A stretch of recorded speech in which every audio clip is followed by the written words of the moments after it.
Então, ele estudou o Rousseau, né? Para, então, ter acesso ao movimento naturalista. Daí, no livro, Como Gertrudes Instrui Seus Filhos, sua intenção é de orientar as mães a instruírem seus próprios filhos, né? E a Gertrudes vem de Leonardo e Gertrudes, né? Exato. E na primeira carta, né, dessa obra dele, ele reapresenta o método ainda em formação. Então, quem escreveu, né, foi o Fischer, que é um espectador imparcial, tá? Nesse primeiro momento. Na segunda carta, ele apresenta uma forma ideal de educação, onde unem-se o ardor educativo e a sabedoria pedagógica, para então um novo método ser escrito na terceira carta. Tá? Na quarta carta, Pestalozzi volta à escola de Burgdorf, não sei como pronuncia, mas, né, lendo no bom português. Burgdorf, acho que deve ser. E aprofundando, né, tentativas e experiências para fundamentar as exigências de métodos fundamentais, né, exigências metódicas fundamentais. Na quinta carta, vem a definição do processo didático que parte da tripla condição. A partir de elementos simples, adequar-se à concretude sensível da experiência infantil e aderir à situação concreta de sua existência. Tá?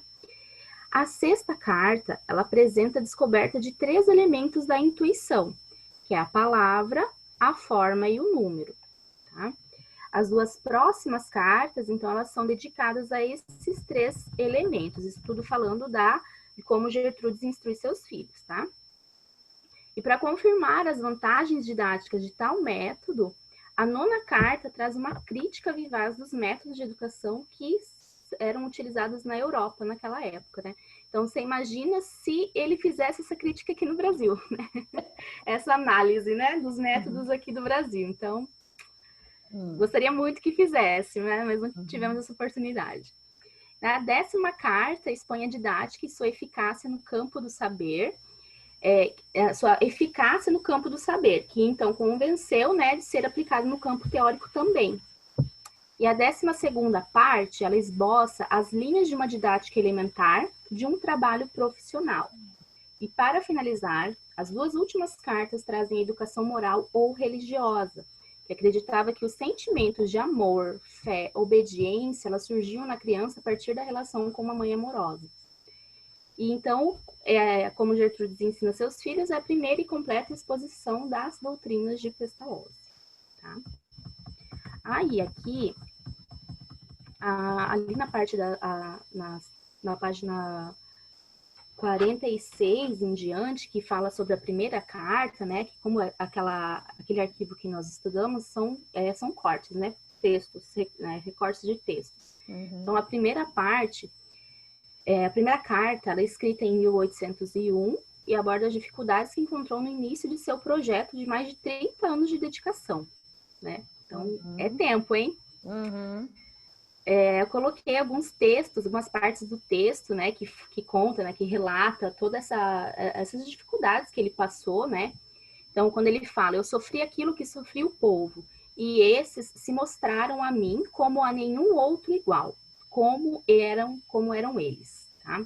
Então, entre tanto sarcasmo, essa aí também é fala dele, entre tanto sarcasmo que eu lia em todos os lábios, a irresistível aspiração do meu coração não parou nunca de se dirigir para o fim, com a finalidade de fechar as fontes da miséria, na qual eu via, em volta de mim, afundado o meu povo. Aliás, a minha força cresceu ainda mais. A minha desventura me trouxe novas e úteis verdades. Ai, gente, eu acho assim, olha... Eu tô recebendo banho de energia. Parabéns, viu? Parabéns! Ele é um exemplo de resistência, de persistência sempre, sabe? Não era conscienciólogo, mas você vê o que é você ter provavelmente uma ProEx, né? Aí eu vou colocar também um questionamento, né? Como é que fica certeza. Isso, não é? Como é que fica isso? Aquele objetivo, aquela meta, não é? Olha só, né? Até coloquei ali. Ele traz o quanto, ele traz, né? O quanto ele pertenceu àquela sociedade durante aquele tempo e as pessoas que faziam parte do seu entorno quando ele menciona. Eu vivi por muito tempo na companhia de mais de 50 crianças miseráveis, chegando até 80, né, Flávia? Uhum. Dividi com elas na pobreza o meu pão, vivi também como um mendigo para aprender a viver como são os mendigos homens, né? Então, olha aí, gente, eu peguei essas partes porque está muito explícito, né? Então, para você entender o contexto daquilo, daquela sociedade, daquela comunidade, você tem que fazer parte daquilo, nem que seja por um momento, para você conseguir compreender de fato como eles são, né? Que no meu ponto de vista, e agora enquanto falando como pedagoga, era isso que deveria acontecer, né? Não importar um método lá da Europa, como nós fazemos, né? Então, assim, é criar novos aqui, né? Aqui no Brasil, em cada comunidade, métodos para aquela comunidade, né? Não por um todo, mas, né, isso aí é discussões e discussões. Enfim. Aí outra parte ali ele fala, né? Eu conheci o povo como nenhuma outra pessoa em minha volta. Então, Pestalozzi soube aproveitar e absorver cada lição que lhe era oportunizada ao se referir. Sem saber e sem querer, eles me fizeram bem, mais do que alguém poderia ter feito por mim. Eles me reconduziram a mim mesmo num estupor silencioso no qual eu considerava os seus esforços para salvar um navio em perigo. Né? Que quanto ensinamento, né? Então, essa foi a parte ali que eu consegui, né? Que eu fiquei encarregada de ler. Aí também li aquela parte do Brasil, tá? Mas eu acho que se der tempo, eu volto. Daí eu acho melhor dar continuidade para vocês, a gente se aprofundar mais. Lembrando o contexto, né, de Pestalozzi, né? Eu não sei se vocês lembram, ele teve várias oportunidades no Hof, e depois ele foi para Stans, não é? E é em Stans que ele teve um pouquinho, mas também não foi completa, e depois Yverdon. Quer dizer, o Yverdon é que ele ficou 20 anos e tal com o projeto. Mas antes, todas essas situações são situações que ele teve também em Stans, não é? Que em Nuderhof, né? Nurhof, agora eu não lembro agora direitinho o nome da cidade, onde ele teve realmente uma frustração de não ter conseguido, por isso que ele fala, não, eu tive muitos fracassos, mas esses fracassos me ensinaram a dar a volta por cima, não é? Uhum. E aí, quando ele foi para Yverdon, ele já estava com mais de 50 anos de idade, não é? Ele faleceu somou com 80 e tantos, né? Então, só para a gente ter uma ideia de que, assim, as experiências frustrantes, entre aspas, né? E com a pessoa, quando tem um objetivo e ele quer colocar, como a gente vai ver hoje, né? Aquela metodologia que ele aplicou, depois até o Kardec que foi estudar lá, né, com 11 anos de idade lá em Yverdon, né? Então, assim, a gente pensar que também nada é o acaso, né? Que tem uma certa progressão nas coisas e é uma referência, não é? No caso dos objetivos. Para você, Dani, antes de passar, né, aí depois passar para o próximo, o que para você ficou mais evidente, ou mesmo fazendo uma correlação com os tempos atuais, ou mesmo fazendo uma correlação com a Conscienciologia ao ler, o que você trouxe para a sua prática, vamos dizer assim? Olha, eu acho que essa parte de... Quando a gente tem um propósito, um objetivo, a gente insiste, mesmo com tanta dificuldade, eu acho que para mim ficou muito claro isso, né? Isso me tocou muito, porque eu, né, tô do campo da educação, então a gente tem que ser muito persistente, né? Uhum. E eu acho que, além de ser persistente, a gente precisa acreditar naquilo que a gente quer realmente, né? Acreditar que aquilo é possível. Então, eu acho que isso ficou muito claro para mim. Pelo menos, assim, no meu campo pedagógico, né? Agora, vou colocando no meu campo como mãe, aí, realmente, também. Tem que ser muito persistente, porque, olha, a educação de filho é uma coisa, assim, muito... bem diferente do que você está ensinando, né? 50 crianças, 80 crianças. E ensinar a sua criança é ainda mais desafiador, né? Uhum. Lembrando que Pestalozzi tinha um filho, o Jacob, mas não foi muito legal a experiência dele com o próprio filho. Ele teve vários conflitos, né, que a gente viu, né, a gente leu a respeito. Então você vê, às vezes uma coisa da vida pessoal, assim como o Rousseau também, que deixou os 5 filhos também num lugar, não é? Então a gente vai ver essa disparidade entre a vida pessoal e depois as atividades educacionais que ele tentou fazer ou tentar recuperar aquilo que ele não conseguiu fazer com relação aos filhos, tanto é que Rousseau depois ele deu a volta por cima, né? Ele assim, ele falou, bom, Rousseau foi bom até um determinado ponto, mas não é isso não, né? Até a Silene, até na outra vez que a gente discutiu, né, se falando, o aspecto de Pestalozzi é diferente de Rousseau, de ver a natureza de uma outra forma, né, de ver como que é aquela criança... Mas, assim, pelo que eu entendi, Flávia, o erro dele em relação ao filho foi porque ele tentou seguir o Rousseau, né? Uhum. Mas não ficou muito bem claro o que ele criticou em Rousseau. O que eu entendi que ele teve um entendimento com o tratamento lá das crianças na primeira escola, Uhum. que ele estava querendo pôr as crianças para trabalhar. Então, ele estava pondo a sociedade em primeiro lugar do que a despertar a própria natureza da criança e Isso é ter essa Pestalozzi, sim. interação com a natureza, né? Uhum. Uhum. E tanto que Mas aquela parte ali, ele fala, né, de ele, como ele viu que a parte moral, né, toda aquela parte deu certo, então vamos trazer para o técnico. E quando fala sobre a parte técnica é o quê, né? É o trabalho, né? Então, realmente, não tinha analisado por esse viés aí. agora aqui, só uma curiosidade, ontem, acho anteontem, eu estava, não sei onde que eu vi, na verdade, a etimologia da palavra vocação, que é formada de vox e cor, né? Que é a voz do coração. Coração. E aí, interessante, porque aqui nessa passagem que a Dani pôs, né? Entre tanto sarcasmo que eu lia em todos os lábios, a irresistível aspiração do meu coração não parou nunca de se dirigir para o fim com a finalidade de fechar as fontes da miséria. Então, ele tinha essa vocação, né? Então, só assim as desventuras, né, podem se tornar verdades, né? Isso é muito bonito, muito útil para nós, né? É isso aí. Bom, vamos dar sequência, Dani, você terminou, vamos lá. Agora você manda ver aí quem é o próximo aí, Dani. Agora é a Carol, né? Vou tirar aqui, vai a Carol. Ah, legal, muito bom. Sim, sou eu. Eu estou aqui com outro computador porque o outro não Tá... consegui entrar, pronto, deu. E vou tentar com este. Mas consegue me ouvir, sim? Sim. Bem? Sim. Você quer que compartilhe a tela ou você vai compartilhar? Pronto. Não, eu não vou conseguir porque eu estou no outro computador. Se você quiser, E eu eu tenho compartilho. aqui. Depois eu posso enviar para vocês o meu, digamos assim, o meu resumo. Mas agora eu não consigo compartilhar. Pronto, o que eu tenho aqui no outro computador. E no outro computador eu não tenho o Zoom, percebem? Pronto, está um bocado confuso. Tudo bem. Mas vamos lá, vai com as suas ideias e fica tranquilo. Pronto, aí. mas então eu fiquei com a página. Sim, eu comecei então, eu fiquei com a parte da página 52 a 61.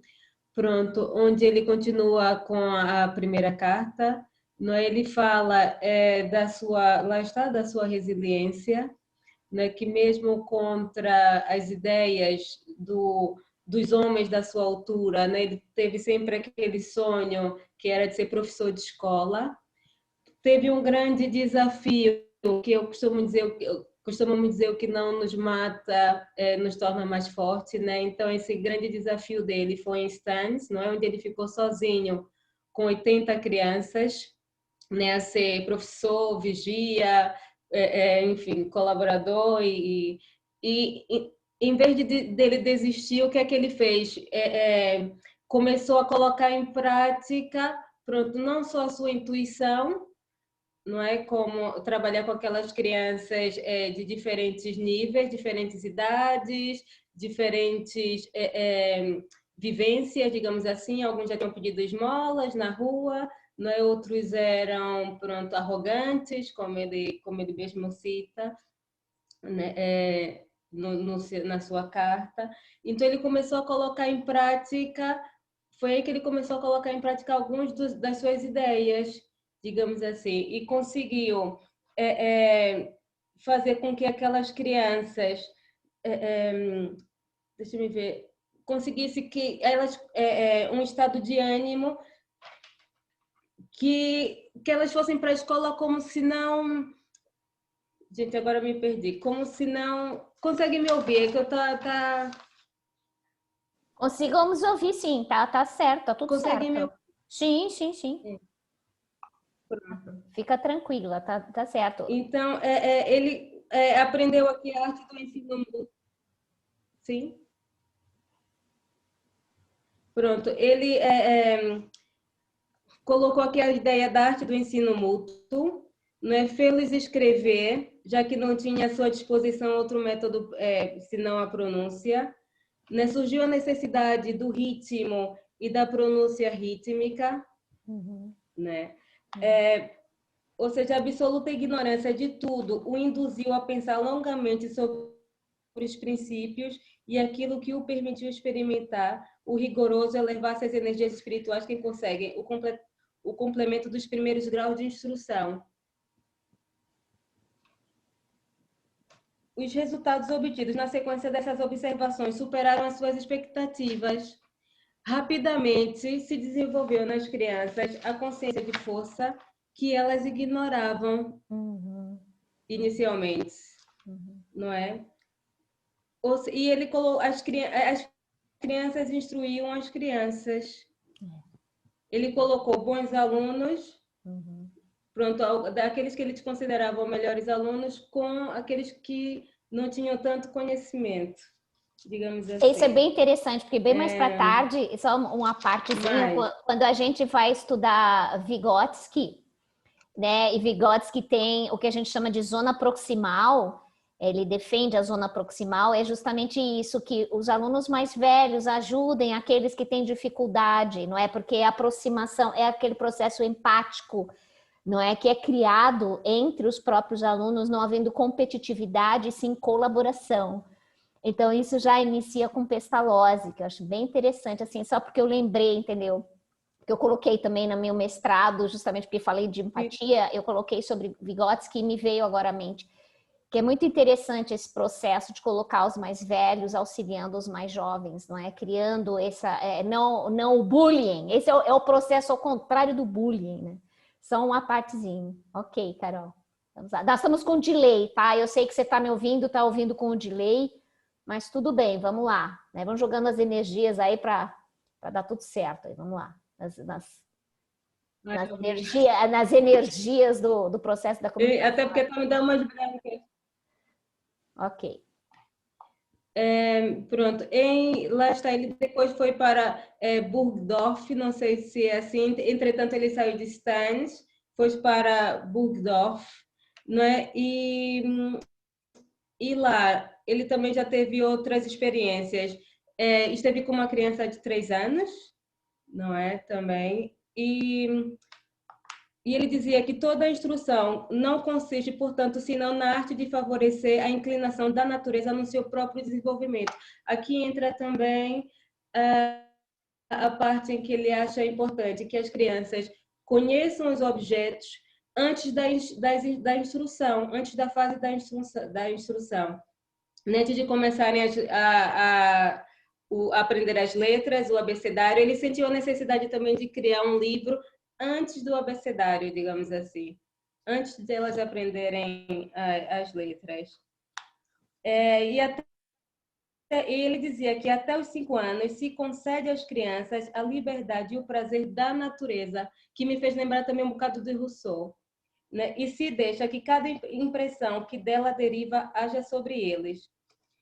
E uma frase que eu achei aqui importante é: o erro e a ignorância dos homens sufocam completamente um coração infantil e a nossa natureza, né? Porque eu acho que ele acha que as crianças têm o seu tempo para aprender, devemos respeitar o tempo de cada criança, ou seja, até os 5 anos elas devem aprender através das suas vivências.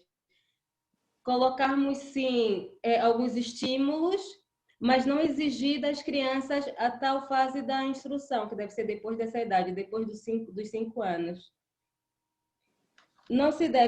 Aqui ele diz, não se deve raciocinar com as crianças, mas limitar-se e aproveitar dos meios de desenvolvimento espiritual que estão à disposição delas. Pronto, é basicamente isso. E depois ele fala aqui na página, aqui na página 61, que ele fala aqui do ampliar gradualmente o campo das suas intuições, imprimir em suas mentes com caracteres precisos, seguros, distintos, as intuições nascidas em suas consciências, dar-lhes um conhecimento da língua, tal como abraçar todas as noções que a natureza e a arte lhes forneceram e fornecerão. Enquanto, como dizia, esses 3 princípios me vinham à mente, sempre mais ratificando, desenvolvendo em mim também estas convicções. Da necessidade dos livros de educação para a infância, da necessidade de uma explicação clara desses livros e da necessidade de exercitar as crianças a utilizar tais livros e suas explicações, conhecer os nomes e as palavras que devem se tornar familiares antes do momento da alfabetização. Pronto, aqui acho que aqui fala também um bocadinho da importância da fase que nós chamamos aqui em Portugal pré-escolar, que é a fase ali até os 5 anos. Que são as vivências naturais da criança, explorar essa intuição, que elas já nascem com uma bagagem, digamos assim, elas já nascem com uma bagagem de conhecimento. Mesmo não sabendo bem para que são os objetos, já conhecem mais ou menos tais objetos? Não sei se me fiz entender. Tá me dando umas brancas, não sei o que é que se passa, Flávia. Mas também, né, se a gente for só analisar o bebê, né? Quando ele nasce, ele tá 100% conhecendo tudo, né? Então, é impossível ele ir para a escola sem saber alguma coisa. É impossível, porque desde quando sai da barriga da mãe, e assim, as sensações, né? Tá sentindo, tudo isso ele tá conhecendo. Então, ele já tem muita coisa para contribuir, né? Imagina 5 anos, 5 não, mas não sei, aí começa com 5, Carol? Mas aqui a gente tem, né, bebês de 4 meses já. Com 6 anos. Vão para a escola. É que nem no Brasil, não é? Agora aqui eles vão para a escola. Não, aqui tem a fase tem a fase da creche, digamos assim, que é dos 4 meses aos 2 anos. Depois tem a fase que é chamada fase pré-escolar, que é dos 3 anos até aos 5 anos. E a partir dos 6 anos, algumas crianças vão para a escola com 5 anos, a completar os 6, mas a partir dos 6 anos é que começa, digamos assim, a fase da instrução, onde eles começam a aprender a ler. Apesar de que aqui em Portugal, o que acontece é que já há escolas que começam a ensinar a ler na fase do pré-escolar, coisa que eu sinceramente não estou de acordo. Pronto, mas há escolas que ensinam a criança a ler, pronto, ali com 4 anos, digamos assim. Depois vão para os 6 anos, vão para a fase para o primeiro ano, digamos assim, já com essas faculdades, já sabendo ler. E muitas vezes perdem o interesse pela escola. Se não forem motivados, né, se não apanharem ali um professor que saiba diferenciar o tipo de criança e de ensino, pronto, acabam por perder interesse nesta fase preparatória, aqui digamos acontece assim, nessa muito fase disso do também. primeiro ano. Pronto, e é mais ou menos esse o meu contributo. Eu depois envio também a Flávia, para depois ela partilhar, se quiser, aqui o meu resumo. Tem aqui o resumo das páginas. Sim, você consegue também partilhar pelo WhatsApp, né? Pelo grupo também, se quiser, né? Você consegue? Se quiser, você pode passar para mim pelo e-mail e depois eu passo no grupo, não tem pelo problema. WhatsApp. Tá bem, posso partilhar então pelo WhatsApp. Sim. Tá bem. Sim. Eu acho que fica mais fácil, não é? Mas foi ótimo, é isso aí, né? A gente está entrando nesse holopensene do Pestalozzi, né? É interessante a gente, lógico que ele tem muita obra, assim, né? Tem muitas coisas escritas, não é? E aí, conforme for do interesse, a gente vai ver o que vai acontecer em novembro. Geralmente, em dezembro, a gente dá uma parada, mas vamos continuar e depois a gente vê como é que nós a ideia de todos, né? Para continuidade. Aí, Dani, quem seria o próximo? Agora é a Leozene, né? Da página 62 à página 72. Aí, Leozene, que bom que você está com a gente de novo, né? Lá de Natal. Tô sim. Diretamente de Natal. Muito bem. O calor, gente, que está fazendo aqui, que vocês não imaginam. Passou o vento de agosto.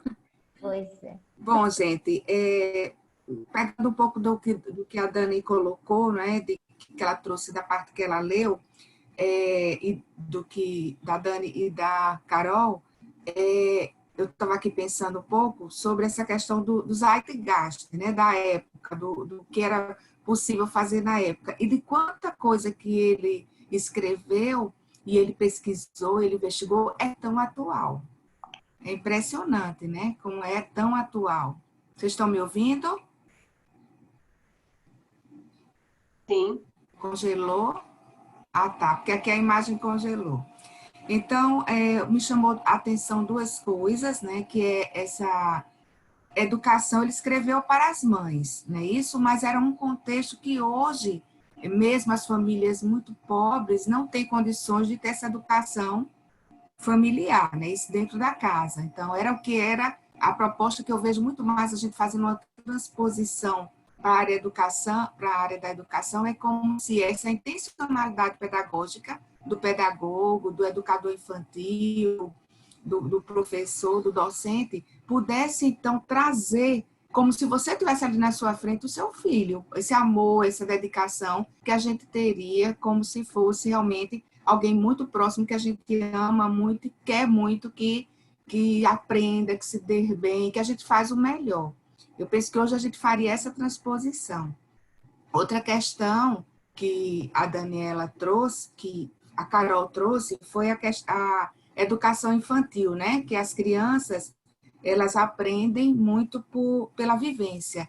E hoje a gente fala de quê? De campos de experiências, que é também essa vivência, mas essa vivência ela só vai se transformar em experiência porque a experiência ela tem um processo, que é o processo subjetivo, que Pestalozzi traz, que é exatamente essa produção de sentidos. Essa interação com a natureza, ela precisa trazer sentidos para mim, produzir sentidos, ter significado para a criança, né? Que ele chama de sensibilidade à natureza. Então, eu fiquei da página 62 a 72, que é a quinta carta e a sexta carta. Na quinta carta, ele vai falando um pouco do método geral e psicológico. E ele fala, nesse método geral psicológico, que existem 3 fontes, né? Uma tríplice fonte, que seria a natureza, a natureza assim, que a gente, fazendo a correlação, essa interação com o meio, né? Com a natureza, com as coisas da natureza, com o mundo físico, seria o processo da intuição, seriam as hipóteses, né, que a gente vai construindo sobre as coisas, e aí ele coloca que essa intuição, ela tem que lidar com aquelas variáveis que são as variáveis permanentes. Então, e não as variáveis que não são fixas, que são mutáveis, porque aí a gente pode se conduzir ao erro.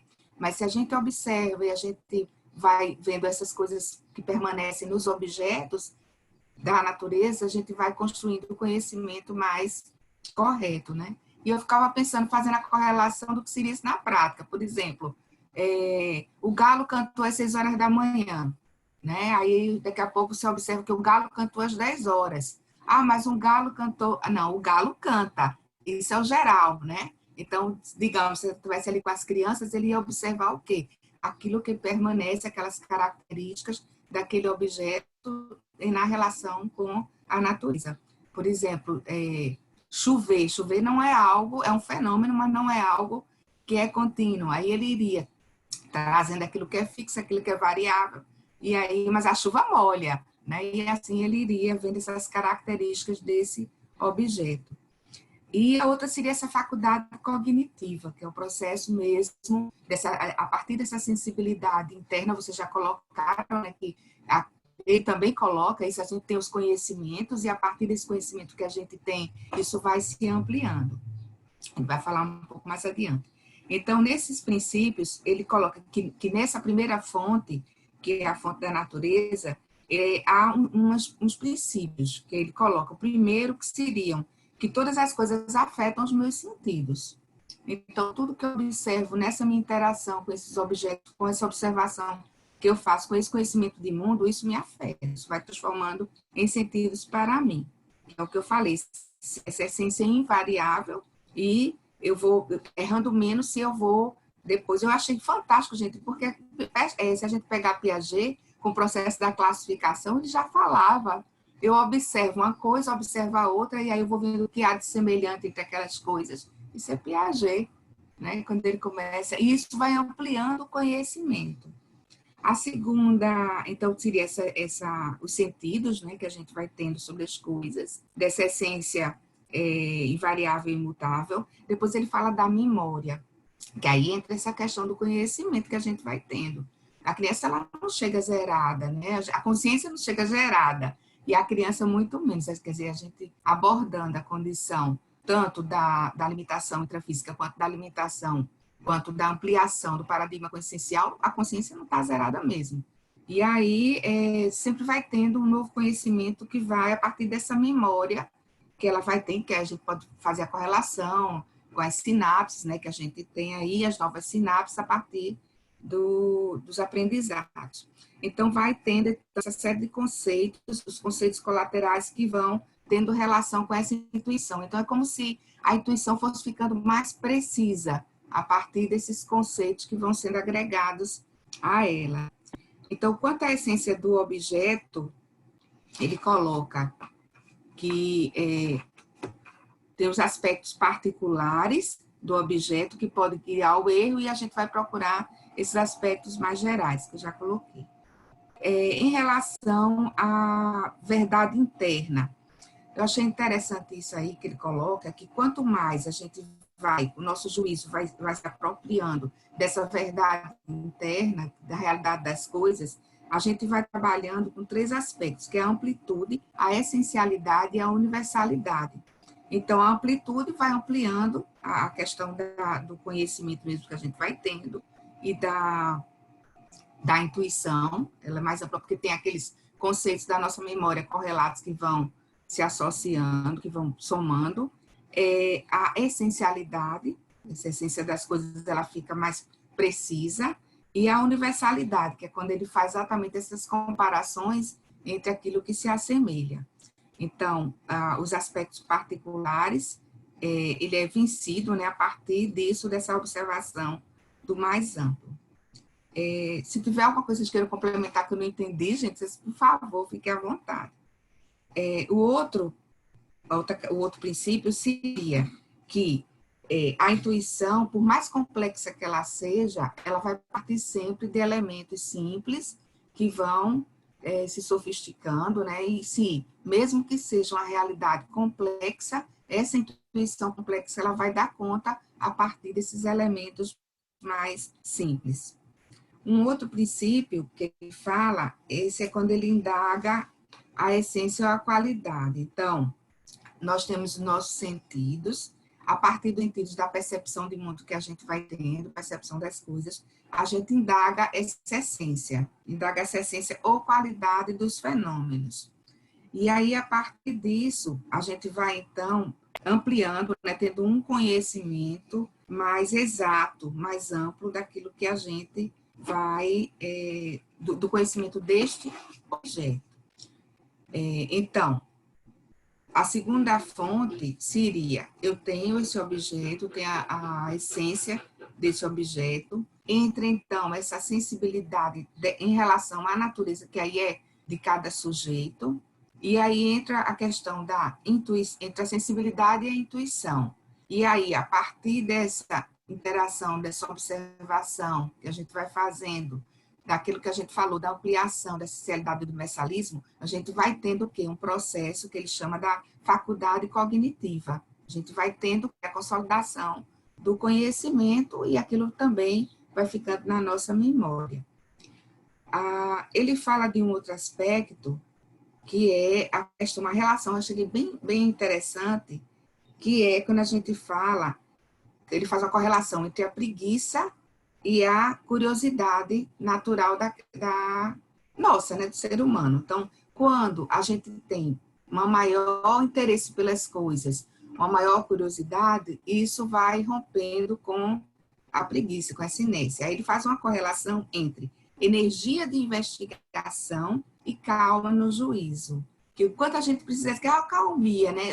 Eu fiquei fazendo a correlação que seria como a calmia, o processo da reflexão que a gente precisa ter sobre as coisas. Então, você investiga, você tem a curiosidade inata, principalmente a criança, né, se interessa, e aquilo ali, ela vai. Você investiga, mas nesse momento que seria preguiça, ele diz que é essencial no sentido de quê? Da calma, a calmia, né? A calma no juízo para dar tempo daquilo que você investigou, você ter um processo de reflexão, de puxar a memória dos conhecimentos que você tem.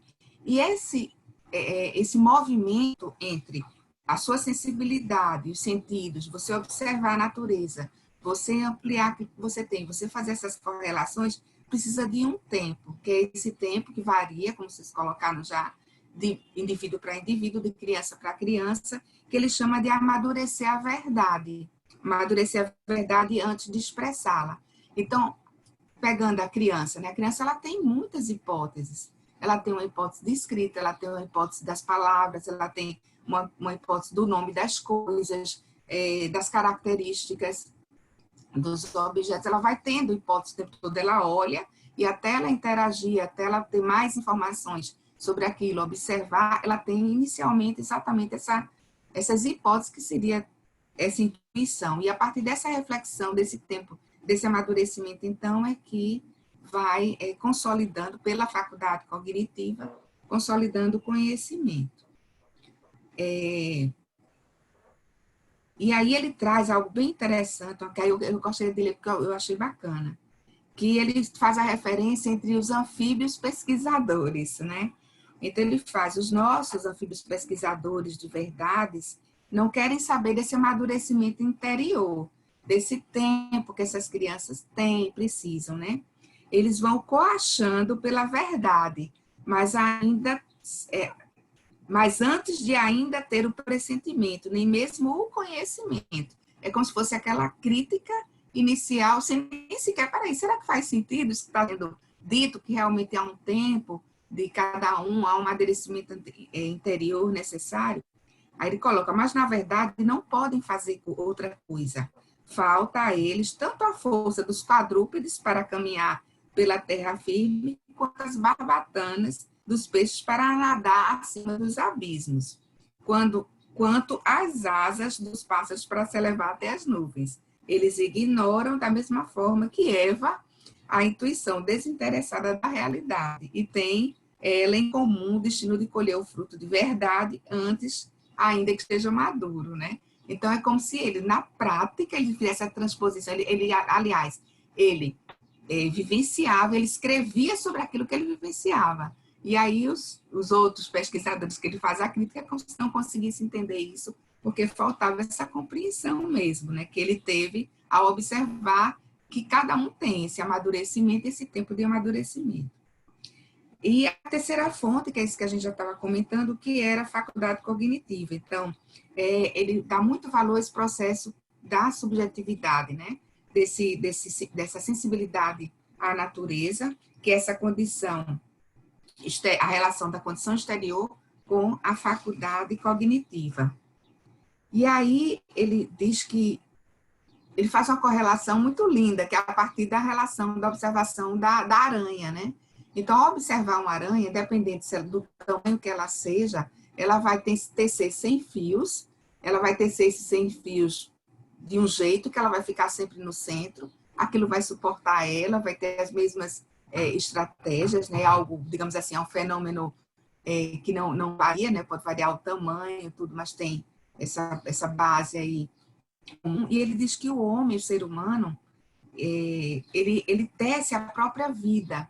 E essa própria vida ele vai tecendo a partir dos objetos que chegam até a sua intuição. Então, isso é o quê? Quem é que fala de interação com o mundo? Então, a gente pode pegar tanto Piaget quanto Vygotsky, né? a teoria socio-interacionista de que é nessa interação com a natureza, é nessa interação com os objetos que a gente vai se constituindo enquanto sujeito, né? Então, ele vai dizendo que tece a própria vida a partir dessa interação. Isso foi a quinta, né? E na sexta carta, então, ele fala muito da questão da vida prática, né? Da atuação prática do projeto dele, né? Que ele teve dificuldade, no começo ele achava que a filosofia, ele fez aos 20 anos ele abandonou os estudos da filosofia e depois ele viu que era importante pensar sobre isso, mas não daquela maneira que ele tinha inicialmente. Aí ele coloca: milhares de vezes acreditei ter me aproximado da meta. Encontrei-me de repente com o imprevisto, e a meta, que tinha a ilusão de ter sido alcançada, não era mais do que novo obstáculo quanto o qual me defrontava. Então, são todas essas fases, né, que mostram o nível de resiliência que ele tem diante da adversidade, né, o quanto ele permanece, não nas mesmas concepções que ele tinha, mas sempre em busca do aprimoramento a partir daquilo que ele experimentava, né, de que ele realmente vivenciava na sua relação com as crianças, buscando sempre aprimorar a construção do conhecimento, da aprendizagem e desenvolvimento dessas crianças. Aí ele coloca: parecia-me agora que tudo se reduzisse a aplicar esses princípios como se fosse fazer uma transposição. Então, vou aplicar esses princípios que eu desenvolvi, que eu observei, e agora fazer a transposição para as várias disciplinas que há na humanidade. Há milênios aí, toda essa bagagem da construção de conhecimentos da humanidade. Eusênia, Considera como essenciais para o desenvolvimento. Oi. Deixa eu te interromper só um minutinho. Oi? Tá escutando? Você consegue concluir a tua parte, dar uma aceleradinha na sua parte para a gente concluir e dar continuidade? Tem muita material ainda. Tá certo. Não, então é isso. Ele vai... O que ele fala também em relação a essa parte, daqueles aspectos que... Acho que foi até você que colocou, né? Que é a importância do som, né? Então, da relação de você levar o som até a palavra no processo da alfabetização. A escrita, então, ela tem uma parte prática, que é o sentido da medição, desenhar para depois, então, escrever, você escutar o som, saber que esse som, ele referenda as coisas até ter a constituição da palavra, da nomeação das coisas. Outra coisa que ele coloca é o resultado do intelecto produzido pela intuição, junto com esse amadurecimento. Isso aí a gente já colocou um pouco. Falamos da distinção e da classificação. Deixa eu ver o que mais aqui de importante. Acho que tem aqui eu coloquei, sim. Ele fala dos 3 aspectos essenciais, né, que é a tríplice também, que ele sempre gosta dessa coisa da tríplice, né, que é o número, a forma e a linguagem.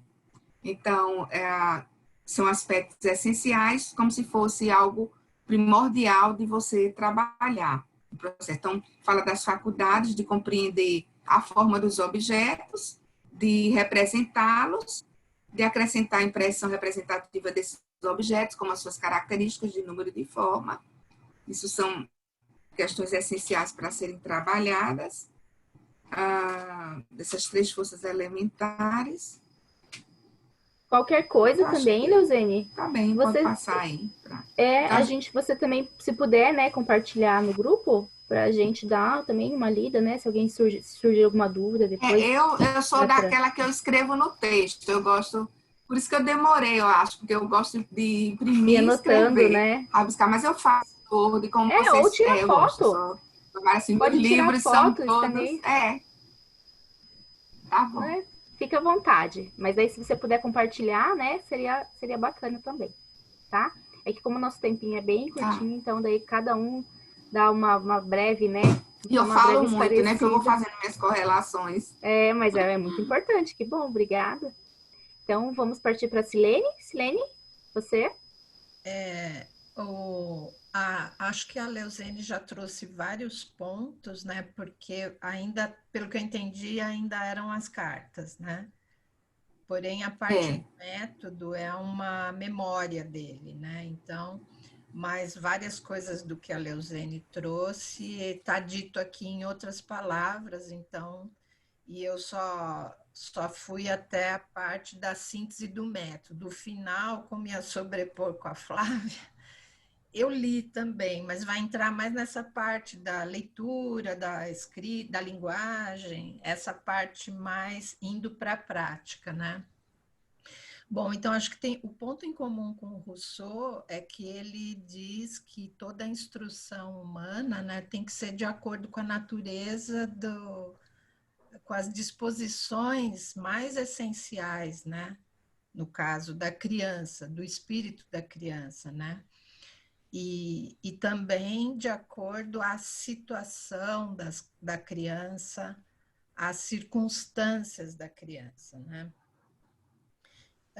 Então, esse é um ponto importante, porque aí depois essa situação e essas circunstâncias é que vai estabelecer a correlação com a natureza exterior, digamos assim, né? Que é a fonte, né, da forma da instrução para a criança. Então, ele diz que a natureza ela pode fazer muito pela espécie, para a espécie humana, né, para essa instrução.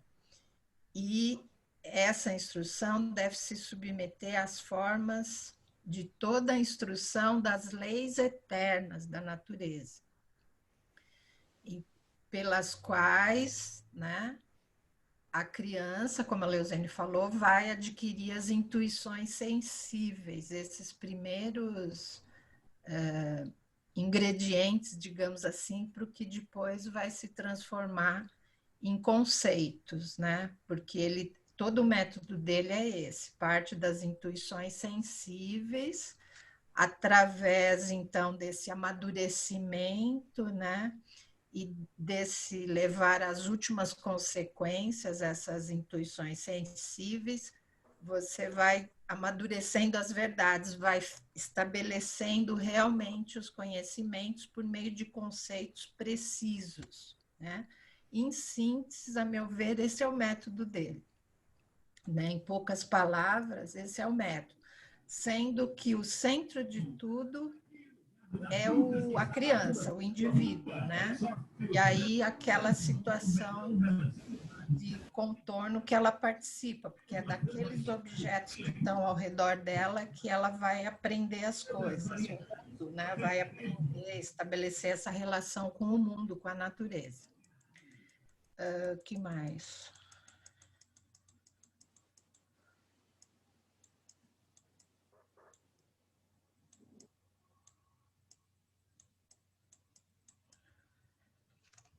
Então, ele fala assim, só para ir reforçando um pouco essa ideia, porque é bem meio recorrente. Por minha situação, determina-se os modos de intuir o mundo. Por minhas necessidades, criam-se os esforços, né? E por minhas relações, se amplia a minha atenção, né? E se eleva a previsão e o cuidado com as coisas. Isso aqui é uma ideia diferente que vem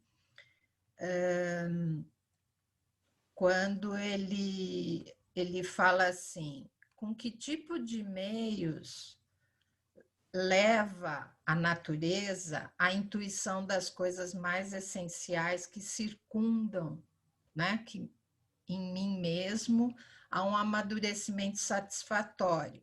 Então, eles falam que esses meios, né, seria a situação, as necessidades, né, da gente, da criança, e as relações que ela estabelece com esse mundo. Então, que a situação da criança permite, né, que se desenvolva a inteligência da criança.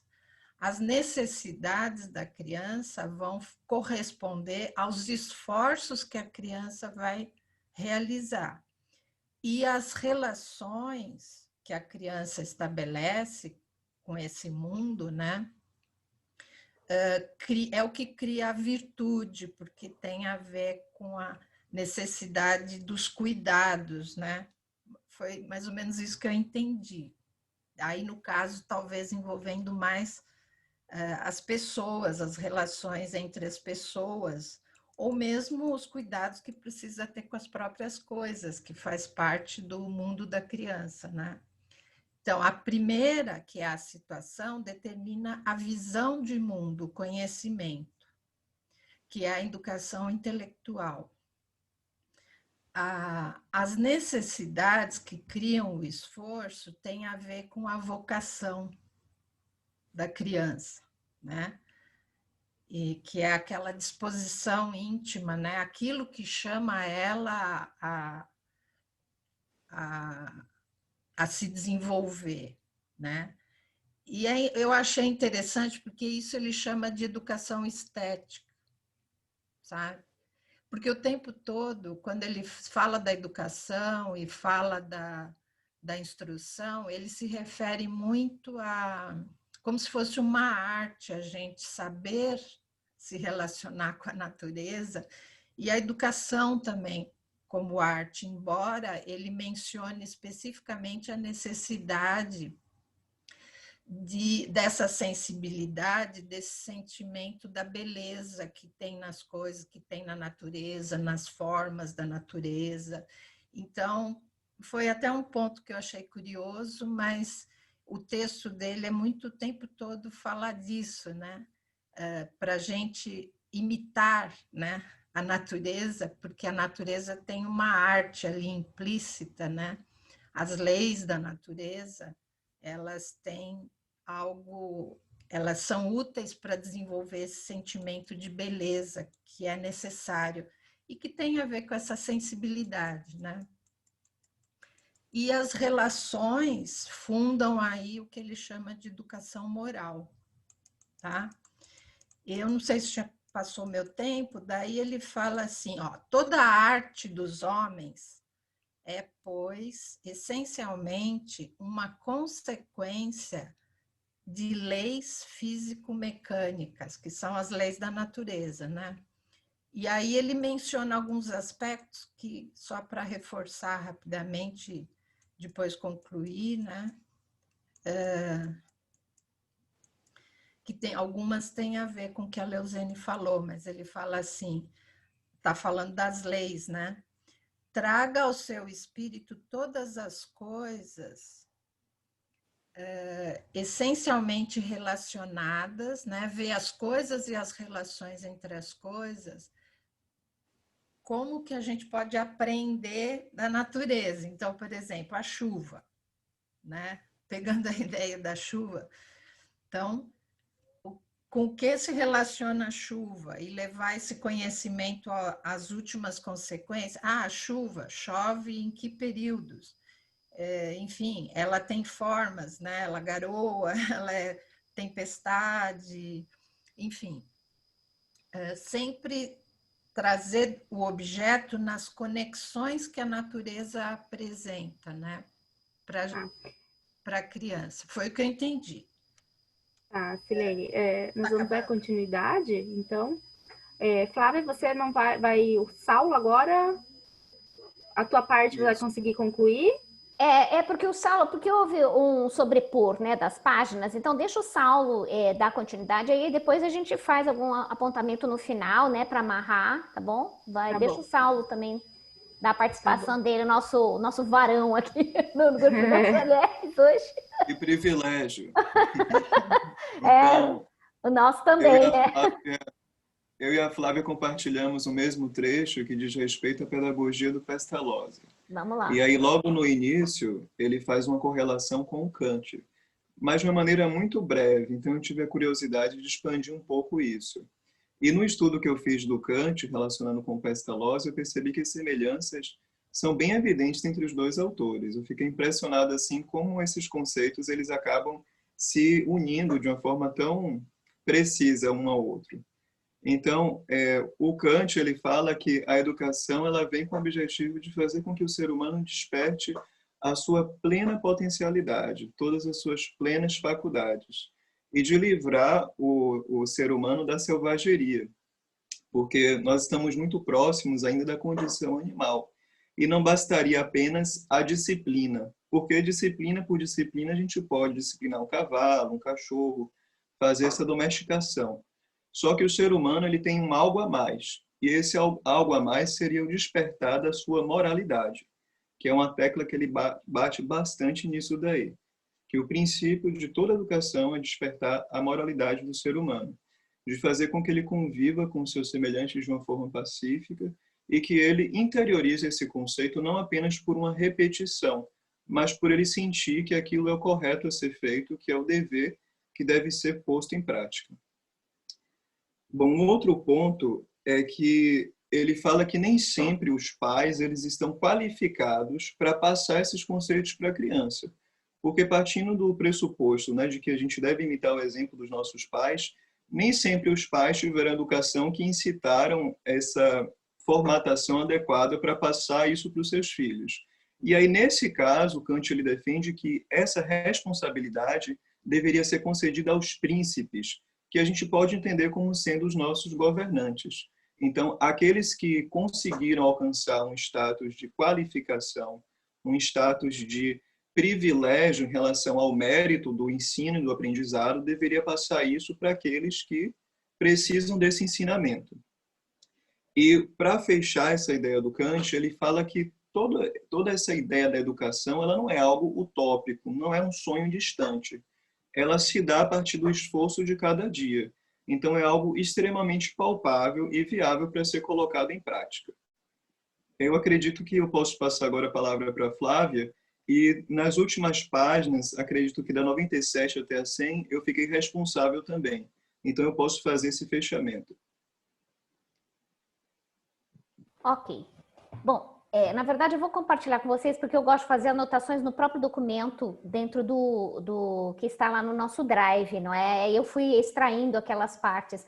Mas o que me chamou muito a atenção, e não existe coincidência, né, também é o aspecto da música, né, do desenho, aí ele vai... Porque eu sou muito da execução e da prática das coisas, né? E como eu estudei música também, eu posso falar de carteirinha, o que ela realmente ela provoca na gente, né? E aí, retomando desde os gregos antigos, né? Desde o ensino da música como forma, no caso para Platão, né? No trabalho deles lá na Grécia, de ensinar a música, na verdade, como uma descontração, mas, na verdade, para ensinar ritmo e batidas do militarismo, não é? Então, você tem a aplicação da música em diversos universos, né? E para Pestalozzi, a música...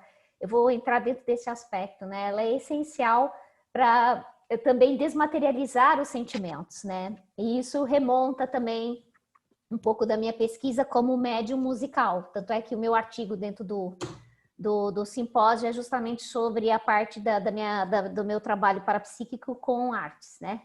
Então, o fato, assim, eu já fazendo uma leitura, né, arredondada da minha própria experiência com o que ele escreve, eu acho que é muito interessante essa exposição das crianças com relação à parte musical, né? O quanto que a música, quando ela é de um trato fino, né, não... Até um rap, vamos dizer assim, até essas músicas mais marcantes nos dias atuais, logicamente que vai de encontro às paixões humanas e a parte de psicossomática das criaturas que se vinculam com esse tipo de ritmo, não é?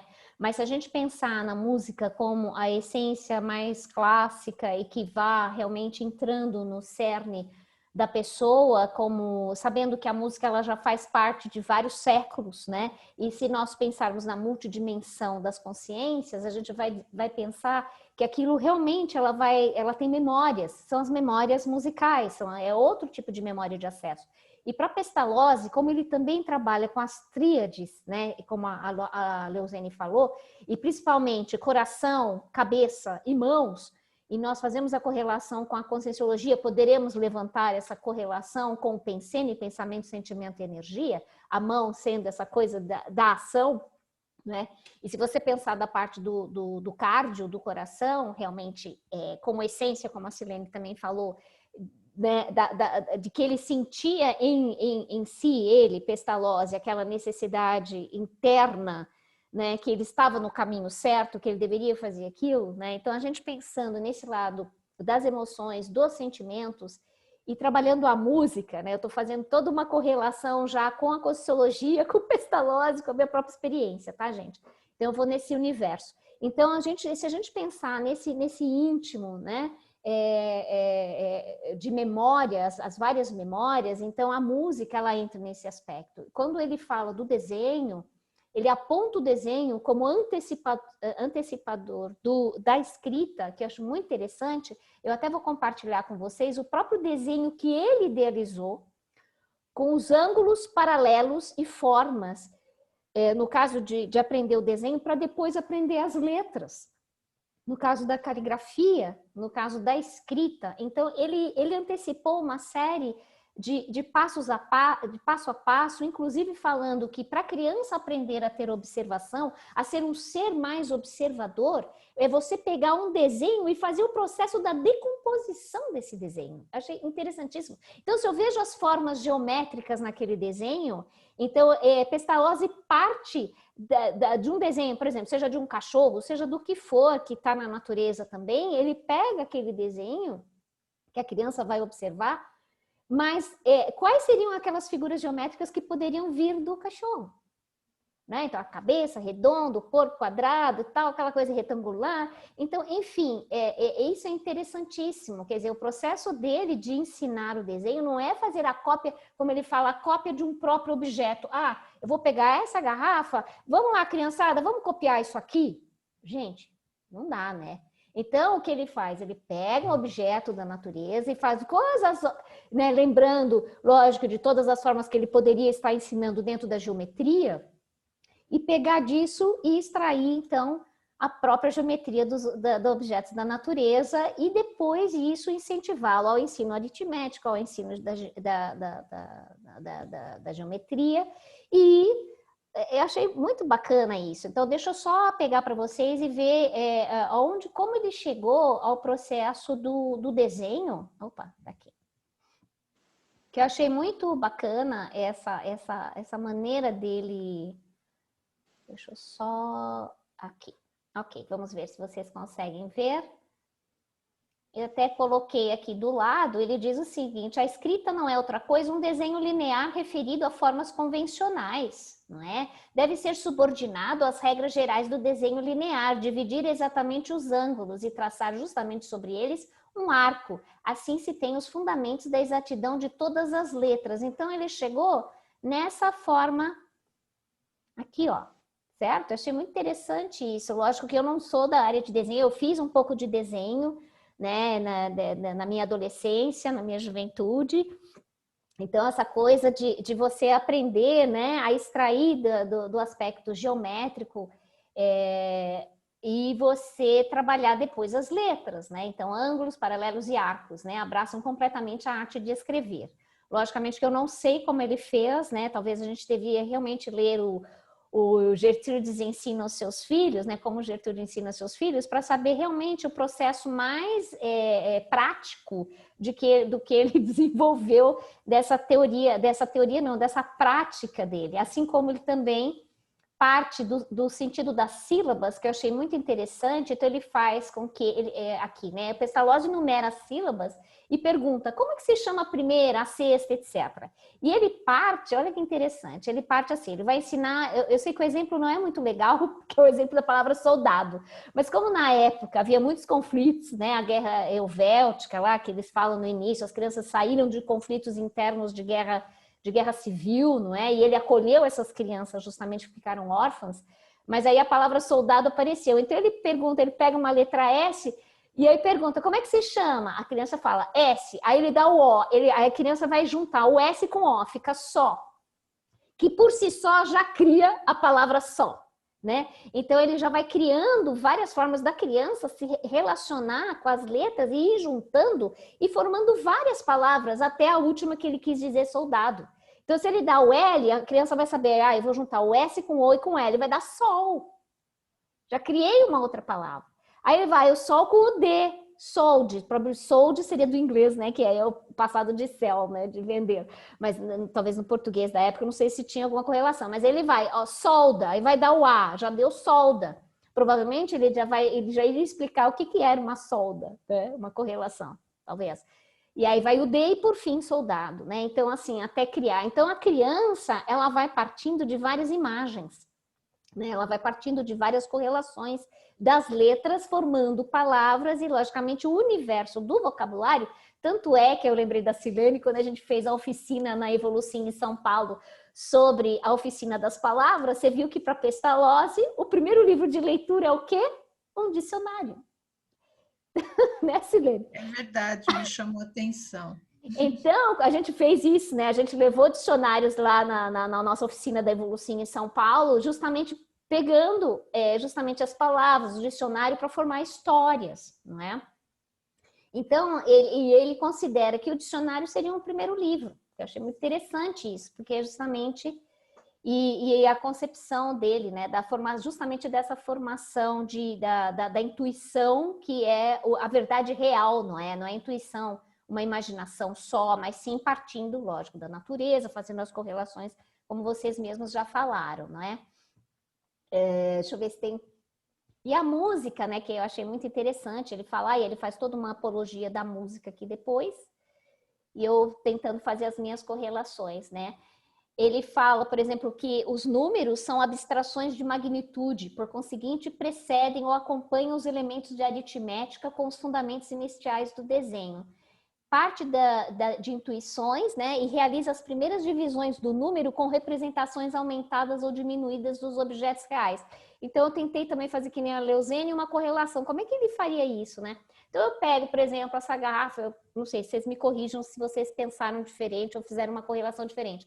Então, eu pego uma garrafa de tamanho grande, uma garrafa de tamanho pequeno, né, ou de grande e tal, e tento trabalhar com as representações, o número menor, maior, talvez partindo desses objetos de tamanhos diferentes.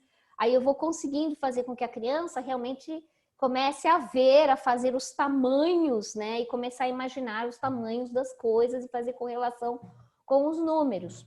Eu não sei se vocês entenderam de uma forma diferente, poderiam ilustrar melhor isso aí, porque eu tentei ver, né? Como é que seria isso, né? Então, se realizar as primeiras divisões do número com representações aumentadas ou diminuídas de objetos reais. Então, talvez quadricular aqui, como ele partia do quadriculado, porque a gente no desenho, a gente já aprende assim, como é que eu aumento, faz as correlações de dimensão de um objeto no desenho de maior e menor por causa da perspectiva. Está me vendo agora, a intuição. Então, geralmente, se eu vou quadricular isso no papel e vou tentar fazer do aumentar e diminuir a garrafa para o tamanho menor, provavelmente eu vou pegar aquele quadriculado e dividir em tamanho menor para tentar aproximar uma garrafinha, fazer uma garrafinha menor nos próprios quadriculados que eu fiz da garrafa maior, porque eu cheguei a fazer o curso de desenho e a gente tentava fazer isso, né? Então, como é que eu vou trabalhar a perspectiva, o tamanho maior, menor, né? Dentro da coisa do ângulo da câmera, e você vai, através justamente de um quadriculado, tirando daquele maior e colocando nos quadradinhos pequenininhos, sabe? Você diminui. Então, eu não sei se seria isso que ele quis dizer com todos esses ensinamentos, não é? De correlação de espaço, de representatividade do maior e menor do número de objetos reais. Mas eu acho que é muito interessante nesse aspecto que ele fala de despertar na criança o senso da observação. Isso é fundamental. E aí eu vou passar para o Saulo de novo, se vocês quiserem completar alguma coisa, Saulo, nisso que eu falei, se eu falei bobagem, se eu tentei interpretar. Perfeito. Perfeito, Flávia. Foi exatamente isso que eu assinalei nessa leitura. E também ver todas essas ferramentas do desenho, da modelagem, da música, como sendo também mecanismos para apurar a contemplação, para apurar também a sensibilidade. É como ele coloca, isso vai abrir as portas da sensibilidade, do sentimento da criança. E isso vai, por certo, facilitar e alavancar o desenvolvimento completo das virtudes da formação desse indivíduo. Eu acredito que isso foi o que ficou mais registrado nessa leitura. Aliás, né, Saulo, ele fala que tudo parte do autoconhecimento. Fechou, né? Porque, assim, realmente é voltar a criança para o seu universo íntimo. né? Então, é o conhecimento de si próprio em relação à natureza, em relação às outras, que o Marcelene falou das relações, né, com o sentido moral, que é justamente a integração com as outras crianças, né? Lembrando aquele exemplo de Stans, que as crianças tinham outras crianças em conflito, também, que vieram se juntar, já eram muitas crianças, vieram se juntar mais crianças, e ele falou para as crianças, vocês conseguem dividir o que vocês têm para crianças que não tenham o mesmo que a gente tem pouco, mas vamos acolher as outras crianças que têm menos ainda. E ele levou essa problemática para as crianças. E as crianças falaram, não, tudo bem. Entendeu? Se já temos pouco, mas tudo bem, são outras crianças que estão mais necessidade do que nós, vamos acolher essas crianças, entendeu? Então, acho isso bem, bem bacana. Acho que é esse exemplo, talvez, desses relacionamentos e da forma de acolhimento, de interassistência, e isso ele fez, entende? Ele fazia e dava isso como exemplo, né? E acho que no final, nessa aula, ele dá uma conclusão da metodologia também, né? Nas últimas... você não quer dar uma palhinha aí? Porque ele fala justamente para fechar, né, esses aspectos da metodologia, ele no final do texto do MEC, né? Você poderia continuar, Flávia. Então tá, então eu vou trazer ele aqui. Porque ele dá... Ele falou da religião, né, que é um aspecto que eu ainda gostaria de entender um pouco melhor, porque não ficou claro para mim. Ele falou que 3 soluções ao problema da educação, no caso religiosa, né, que é o confessionalismo, é o laicismo e a neutralidade confessional. E essa neutralidade confessional seria educar religiosamente, mas sem dogma, sem doutrina e sem catecismo, que era o que ele apregoava, né, naquela época e tal, né? Então não era o dogmatismo. Então ele teve várias críticas por causa disso, porque ele justamente já pensava no sentido das crianças pensarem por si, serem autônomas, né? Então eu achei isso bem bacana nesse final, né? E aí ele fala do papel fundamental da mãe, cujos mecanismos de reação se formam, né, por toda... Eu achei interessante, porque eu quis dar aquela concentração principal do papel da mãe, que ele dá. Então, ele fala, né, os mecanismos de reação se formam por toda a vida em seus primeiros anos. Então, o papel da mãe é imprescindível, né? Para Pestalozzi, todo o interior desenvolvimento espiritual da pessoa se baseia no vínculo natural entre filho e mãe. Então, a arte do educador é como o do jardineiro. É bem interessante essas correlações. Ele sempre correlacionava com a parte da natureza também, né? Os exemplos que nem deu a Leonzene, né? No sentido lá das asas dos pássaros, né? E ele fala que levar a educação física além da simples ginástica, mas capacitar a criança a enxergar melhor, ver matizes das cores, por exemplo. Então, eu vou ensinar a criança a fazer qualquer movimento do corpo, eu vou associar esse movimento com o corpo com alguma utilidade que eu possa ter em relação às pessoas, em relação a si próprio, não só o exercício físico por si. Então, tudo tem fundamento na metodologia dele, nada é solto. Isso é importante a gente pensar, então, como nós, em educadores, sendo pai, mãe, filho ou professor, como que a gente pode, nas nossas salas de aula, na nossa casa, fazer com que essa criança enxergue mais, a gente não super proteger, que nem falou a nossa amiga Patrícia Ribeiro de Miami, quando ela fez a palestra pela Evolucim, né? Falando dos pais helicópteros, né? Que você quer proteger e falar, não, mexe ali, vai lá. Você fica em cima daquela criança que nem fosse um helicóptero. Entendeu? Eu achei muito interessante essa defesa dela, essa correlação que ela fez, metafórica. Eu acho que é isso, sabe? A gente prestar atenção nessa relação, não é? Então, só o finalzinho aqui. A importância da música na produção e manutenção dos mais elevados sentimentos, como nós tínhamos falado. A utilidade pedagógica do desenho e da modelagem. E ele fala que os progressos que fazem as crianças dependem do grau de atenção que põem nas coisas que a rodeiam. E, por outro, da rapidez, né, com que chegam a captá-las. Então, da mesma maneira que para o ouvido e os órgãos da fala, isto vale também para a vista e o emprego das mãos. Então, tudo que ele colocava como aprendizado para as crianças tinha que fazer uma correlação com o interno, né? Com a experiência interna também da criança, né? Opa. Eu acho que mais ou menos seria isso. Caiu aqui para mim. Alguém mais gostaria de fazer alguma correlação?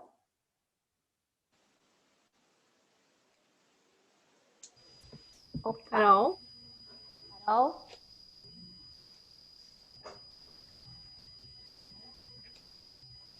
A Daniela saiu? Oi, acho que a Daniela saiu. Uhum. É muito bom, pessoal. Acho que ela saiu. Isso. Alguém mais gostaria de fazer um desfecho?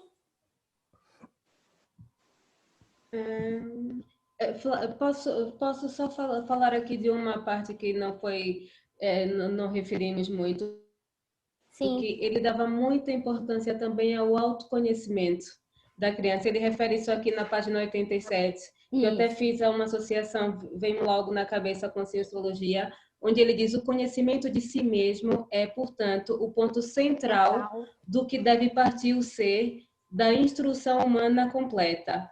Uhum. Exatamente. E ele faz também muita distinção entre o que é a educação e a instrução. Para ele são duas coisas diferentes. Isso. Não é? Também. Pronto, ele não mistura. Não faz essa mistura. E depois também faz a articulação que a Flávia também estava falando, da educação física com a matemática, com o desenho. Ou seja, ele acha que trabalhando a educação física podemos trabalhar a matemática, podemos trabalhar ciências, como trabalhando a matemática, podemos trabalhar também, ele não falou, mas no caso a língua portuguesa ou a língua, francesa, ou seja, haver essa articulação entre disciplinas. Exatamente. Também Aí eu lembrei da Silene também, que é da área de geografia. Eu queria ver com você, Silene, porque ele fala do contorno do mapa. Fala do quê? Que você aprender desenho contornando os mapas, isso vai dar à criança uma memória depois quando ela enxergar, sabe, os espaços, situar a criança no mundo. Então, por exemplo, mas eu começando a fazer o contorno dos mapas como forma de desenho, sabe? Ele fala, isso vai ajudar no estudo da geografia.